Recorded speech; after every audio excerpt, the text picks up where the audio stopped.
Investables, and welcome to another video.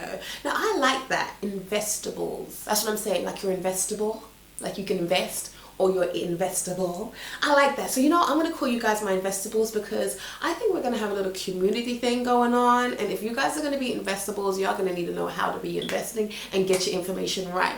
Now this video is all about how to raise money for your first deal. Now you may already have money, perfect, but if you don't, then this video is going to touch on some other points that you can do to add to your money pot or just have some money altogether in the first place. These are not in any particular order. You can mix the two, mix the three, or you can just use one. It's all up to you depending on what you already have. Everyone starts off with different resources, so what you do to raise finance will heavily depend upon your independent situation or your individual situation, and everyone will not be the same. Now for this video, I'm going to assume that you already know what investment route you're going to take, whether it's going to be a buy to sell, a buy to let, a rent to rent, a service accommodation. I'm just going to assume that you've already done your research and you know exactly the process to take. Ideally, you should have a business plan. Really and truly, you should have some form of business plan that will help you project your future cash flow or loss, because sometimes there's a loss in the first year or not, depending on what strategy you're going with. But I'm going to assume you've done all of that, you know exactly what you're going to do, and all you have to do now is find the money. And if that's the case, then this video is perfect for you. Now let's go and have a little chit chat, but before you do that, I'm going to make myself a nice cup of tea and we're going to get started.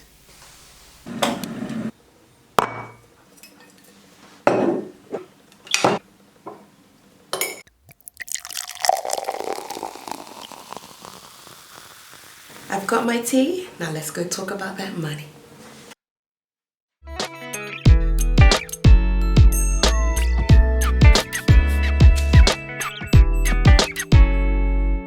Now this is so exciting because anyone can do this. It doesn't take a professional. Well, actually it does a little bit because you do need to know your stuff. So like I said, I'm going to assume that you already have done your research, you know exactly what it is you're going to do, and we're just going to go straight into it. So the first way is banks, bridging loans and development finance. Now these are really good for buy-to-let or buy-to-sell projects where you're going to buy property, do it up and sell it on for profit, or property where you're going to buy, hold it and rent it out. First of all, let me tell you about banks, just normal banks where you'd use a mortgage, where you'd go in and get a 75% mortgage. Now mortgages are long-term loans. They're usually like 10 years up to 25 years. Sometimes you can even get a 30-year mortgage. And these mortgages are used to purchase property. So say you might have a deposit of 20% or 25% on a £100,000 house, to keep it really simple. 20% of that would be 20,000 or 25% of that would be 25,000. Now you guys got to bear with me because I'm just coming over a cold and my nose is stuffy. And it feels horrible. It's a bit annoying because I can't taste anything. So I'm drinking this apple cider tea and I can't taste it at all. But that's fine. So you would go to the bank and ask for a 75% mortgage or more. And you would use that money to then buy the house. You'd put down your deposit. The bank would put down the rest of the money and jada, you have a house. That is if you're doing a buy to let. And that's really easy, really straightforward. And that's like the bread and butter of Britain. Everybody does buy to let and let them out to normal families or HMOs or whatever. Now, if you wanted to buy a property where you do it up and then sell it on, right, then you could look at other options. Some people still do that on a mortgage. That depends on what the terms of the mortgage are, whether you can do that or not. Some people don't even care and do it anyway.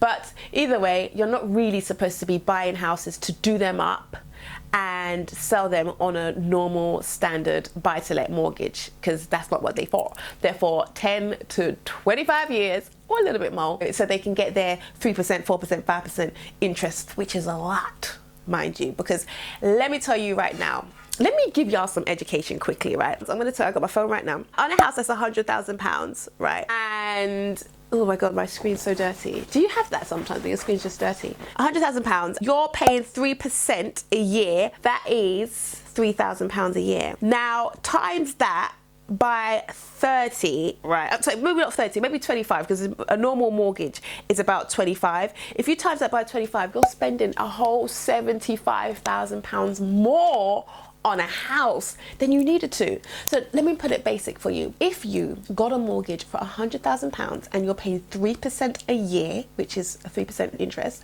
then you're actually going to pay back £175,000.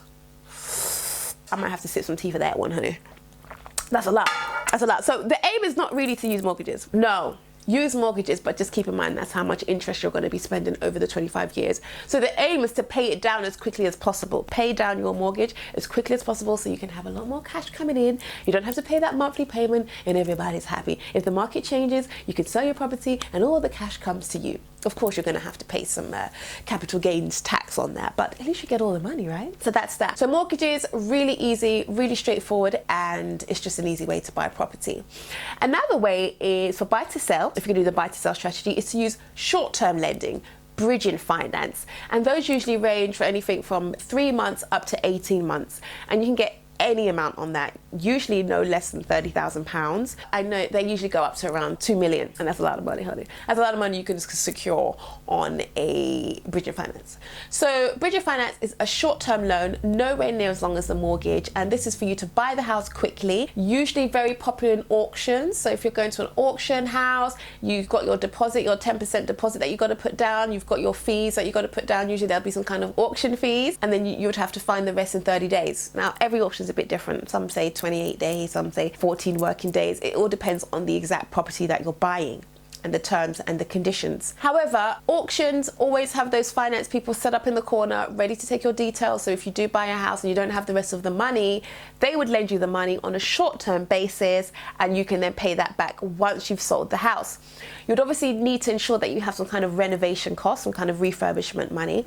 But that brings me on to the next point, which is development finance, which is another way, not necessarily to secure your first deal, but if you're securing a deal, you would want to make sure you have all the money for it, because some people do secure deals like land and then not necessarily need all the money up front, because once you've got planning permission on the land, it will then have a new value, take out a loan on the new value, and then use that money then to build, to develop the land, right? So you'd at least want to have somebody, you know, stored for that. So if you have enough money for a deposit per se, and you have enough money for renovation, then you can just take out a bridge loan for the rest, right? Or the other way around, you might have enough money to purchase the property entirely and not enough money to develop it, then development finance would be fantastic for that. Bridging costs, when it comes to loan to values, bridging costs, they usually give about 60% of the value of the property. So it does depend on the end value that you're achieving. Say for example, you buy a house for £100,000, you plan to spend £25,000 on that house, then they want to make sure that you have a good profit margin of say another £25,000. There's a lot of room to be able to pay everything back. You have a good margin there. That's fundamental to the lenders. So bridging, they would lend a 60% loan to value up to 100% loan to value, and their interest rates differ from 0.5 all the way up to 1.5 per month, which is a lot. Quite a lot, but they are really good and can act really quickly and make decisions usually within a week to 2 weeks, so you don't really have much waiting around time, unlike with a mortgage that can take anything up to a month or two, which is a very long time. So, you know, bridging, really good for certain things, but a lot more expensive. If you were to use bridging, you would need a little bit more than money than if you were to use a mortgage, but again, the circumstances in which you'd use them anyway are quite different. But if you were using a bridging, you would want to then find, based on the house that's £100,000, you would need to find £40,000, because that's 60,000. Right, they're given 60,000, you would need to put in 40, or up to, you know, 100% bridging costs. But again, it depends on the end value and what it is that you can achieve. The margin is very important. Very important. You'd also have some kind of financial fees associated with all of these. With development finance, with mortgage finance, or with bridging finance, you would definitely have some kind of brokerage costs. And sometimes it's 0.5%, sometimes it's 1%, sometimes it's 1.5%. It depends on the individual financial broker. So what their fees are differ. Can't give you a round fee for that. Sorry. When it comes to taking on loans of these types, a strong applicant would have had experience before, but because we're talking about finding money for your first deal, I highly doubt you would have had experience. They would at least be working. They would have been in some form of employment, which would put you in a strong position, particularly with buy-to-let. Bridging finance is not so imperative. There are lenders out there who will still lend and you don't have an income because they'll lend you on the merits of the property. So if the property can let for at least 2.5 times the amount, then that's fine. They will lend it to you based on the merits of the property and not necessarily you as an individual. If you are in employment, then you're in a much stronger position. So your interest rates will be a lot more less than someone who's not employed because they are taking a higher risk. So your interest rates will reflect the risk that they're taking. And if they're taking a high risk, lend it to someone who's not employed, because if a tenant doesn't pay, you're not in a position to be able to pay for that rent. So for them, they're taking a risk and therefore you're going to be penalized. Which is terrible, right? I'm going to charge you more because you can't afford it. Doesn't that make great sense, right? Another route is if the deal is very strong on its own merit, then it's likely you get less rates and your application will be very strong. They don't want high risk applicants, risks where you don't mind getting back 10% and you're willing to, go in the deal on the risk that you're going to get back 10% or on the hope that you're going to get back 10%. For them, that's a very small margin to work to, and they would hope that you would be wanting to achieve at least 15 to 20%, because then if you end up getting half the amount, they can still recuperate their funds. But what they look at is, in the worst case scenario, if you fail miserably and they have to go and take the property back from you and sell it on the open market, they want to be able to ensure that they can get their funds back, which is what the first charge is all about, the second charge, yeah? That's what that's all about. So using banks, development finance and bridging finance are fantastic ways to secure your first deal. But with these ways, you need to have some money ready to put in yourself. Another way to secure your first deal is by using a joint venture partner. Now these are gold. Now in a joint venture, there are usually 2 or more people, and each party will bring different things to the table. Now because you're looking for money for your first deal, it's likely you're going to play one particular role, but I wouldn't limit it to that because you might already have some money and all you just need to do is add on to what you have. In a joint venture, you would have 2 parties. Let's just keep it really simple for now. And say you had no money. What you would have done is educate yourself. You would have a plan and you would know exactly how you're going to get from A to B. That's core, because your side of this is to come in with the time, the effort and the knowledge, and the other party will bring the moolah. So that's how these people will come in to join forces and do a deal. And that's really, really simple. You would have the time because you're not working, or maybe you are working, but you have time to find the deal, manage the renovation and manage the sale. You would have the effort because you're going to put in all the work. You're going to do it, everything. You're going to find this deal. You're going to turn it around. You're going to be there on site every day or every 3 days a week, checking it out, making sure you know what's going on, choosing all the materials, or you might want to do that with a joint venture partner, but you'll be putting in the effort. And then the knowledge is your plan. You've done your research, you have your business plan, you know what the numbers are going to look like, you know exactly how it's going to go, although not everything goes to plan, but you have at least a very good guide on how it's going to go, what it's going to look like, and you are going to be putting in the work. What the partner then brings is the money. They're going to fund this entire deal from start to finish, and you are going to do all the work. And when you put those 2 together, again, it makes a perfect investment. What people underestimate, that time is money. You can have all the money in the world, but if you have no time to spend it, then what money do you really have? You're coming in with this special knowledge who can help someone who may have, £50,000, £60,000 they're sitting in the bank. They may also be lendable. They can take out a mortgage or bridge your finance or development finance for the rest of the deal, and then you guys can form a partnership and transact together. There are some legal structures with this, so you will need contracts, and that's very important. You'd need agreement between the 2 of you which clearly outlines and states exactly who's doing what, who has legal rights, which both of you should, and exactly how the payout's going to be. Now, it's assumed that all joint ventures are 50-50. You put in time, effort and knowledge, they put in money, and then you have a 50-50 cut, right? that's fantastic. And if you negotiate that, that is great. But I wouldn't limit yourself. If you cannot get that cut, then you won't do the deal. Because after all, this is your first deal, right? So be willing to just maybe compromise and go for 40%, allow them to have 60% if they're putting all their money into this deal and you are putting your time, effort and knowledge into this deal. Always try and bargain for 50-50, but don't be upset or frustrated if you can only get up to 30% or even 20% for that matter. And whatever you guys agree on is entirely up to you two, and there's no right or wrong way about forming the profit margin share. It's only what you're willing to accept. I'll put it in simple terms for you. So say there's a property for £100,000 and your investor will put up all the money for that. You're going to put in the time, effort and knowledge, and then once the property's finished its renovation, then you would share the profits at the end.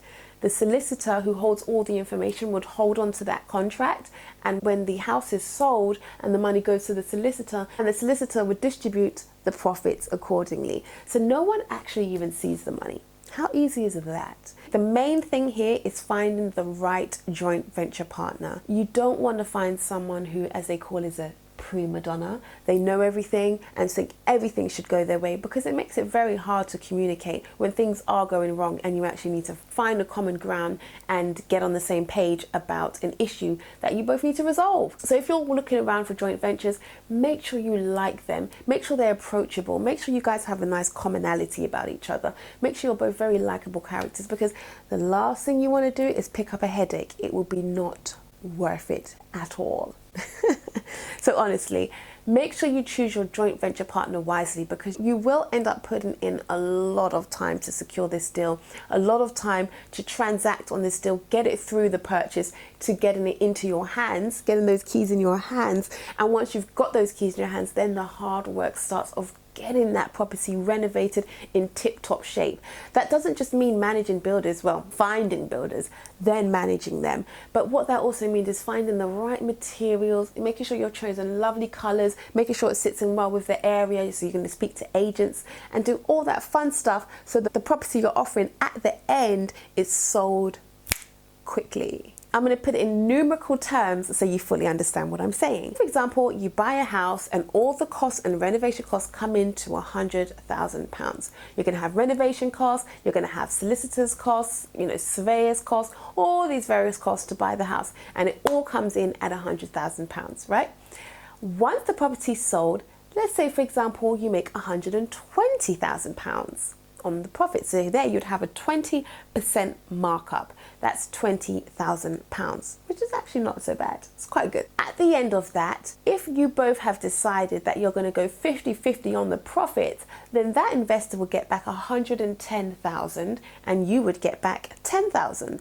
That's what you call a 50-50 profit share, because he's put in 100, so he would get all his 100 back, and then you'd only be sharing 50-50 on the profits, which would be £20,000, 50-50 down the middle, 10 each. Boom! Simple, right? Just keep it simple. Keep it simple, keep it simple, keep it simple. Don't overcomplicate things when it comes to joint ventures, because it becomes too messy, too dirty, and too much to sort out. So just keep it nice and clean, nice and clear, and straight to the point. Be very clear on who's doing what. So sometimes joint ventures actually want to come in on the deal. They want to choose kitchens. They want to choose a bathroom. Hey, it's up to you what you both do. But all I'm saying is keep it simple. Last but least is borrowing money for a fixed interest rate.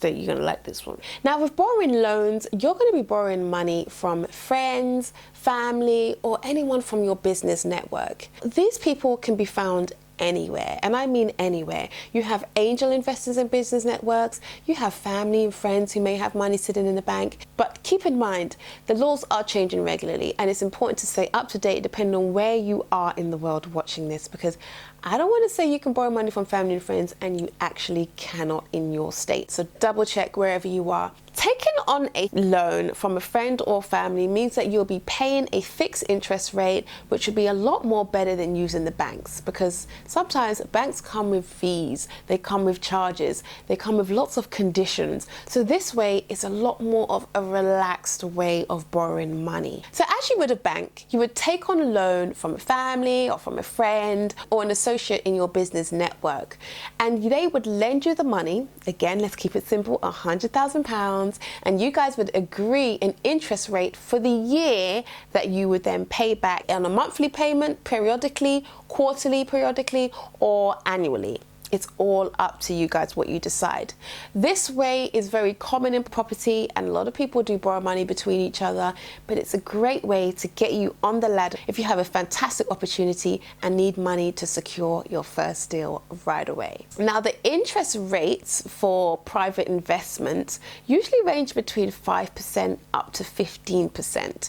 People pay more, some people even manage to secure it for less, but that's usually the average, and that's what you should be looking to secure yours around. If it's your first deal, then some people might want to have a high interest rate with you. Again, a bit like the banks, they're taking a higher risk, so they'll want to lend to you the money on the basis that you can pay it back, and as a result, because it's your first deal, they might charge you a bit more in interest. So it works exactly the same as a bank, except from rather than borrowing it from a bank, you're borrowing it from a private person. And like I said before, the greatness about this is you don't have as much terms. So you might be able to pay it back a little bit earlier without having to pay any fees. You will have flexibility in the amounts you pay per month. So if you're finding that trying to keep up with £300 payments is a challenge, then you can just pick up the phone and say, hey, rather than pay these £300 payments I'm paying a month, could I just reduce that to £250 for 6 months, and then in the last 6 months increase it by £50, paying you £350, so I can get back on track then, because maybe you're finding it hard to pay monthly payments. So there's a lot more flexibility with private lenders, and it's really good. As well as that, they're just at the end of the phone. You don't have to go through a whole waiting list and a whole call. What do you call it when they pass you around? Oh, it's a headache. You won't have to go through any of that because they're just at the end of the phone. And this is the positive about borrowing from private investors. It's the flexibility, the conditions. They're so much more relaxed. Doesn't mean you take the piss. Don't do that. Definitely don't do that, because again, you will have a contract in place. All of this will have legals associated with it. You would definitely have a contract in place where it outlines the terms, it outlines the time lengths, how long you're going to have it, how much you're going to have it, who you pay it to, what account you pay it to. It will have all those details in there, and you would need to ensure that you adhere to those so you are not taken to court.